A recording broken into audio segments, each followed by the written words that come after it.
Nu, man iet virsū grunti. Skābais jau ir virsū. Tagad pildošu.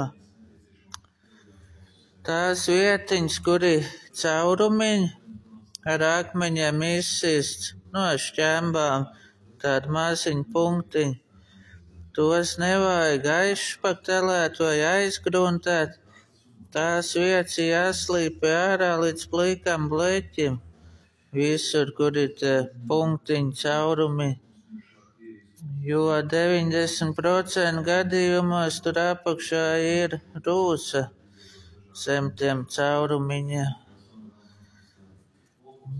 Kaut kā tā. Tā man ir nogruntēts un ir pārpūsts ar melnu krāsu plānu kārtiņu kontrolē. Tad paņemam un slīpējam.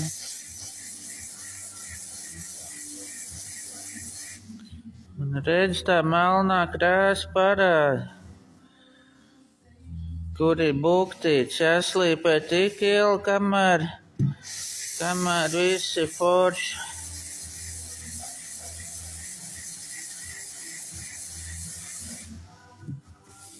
Kamēr šitie plankumi pazūd.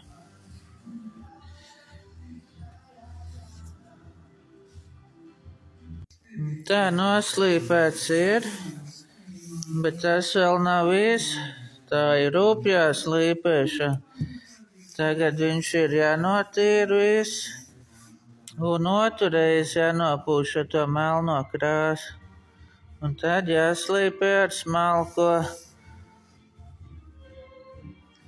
Un šitās visas svītriņas jādabū ārā.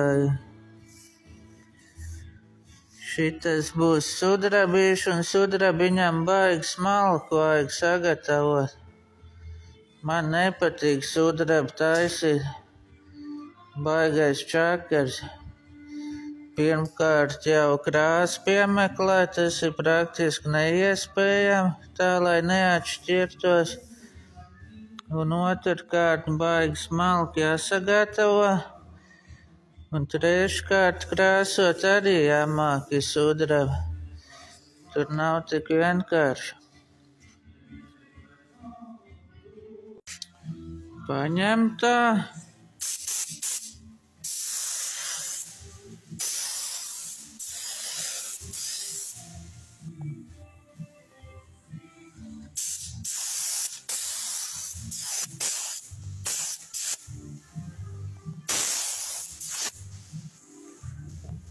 Un pēc tam slīpē smalko smilkspapīru. Tagad paņem 600 un slīpē.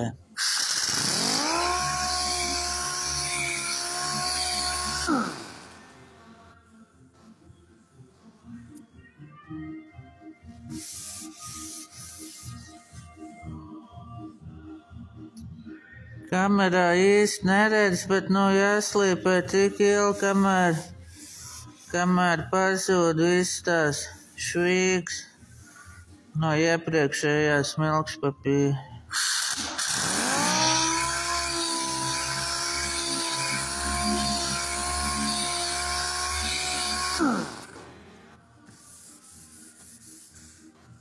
Un šitādi jau varētu arī krāsot.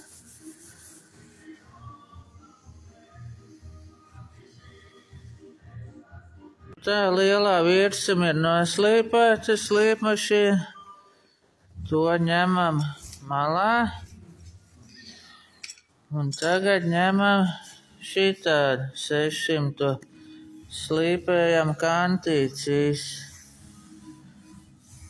Te ir ielocījums, tur nevar slīpmašīna. Viss šitās apaļās vietas ar roku. Paņem tā. Un do virsū.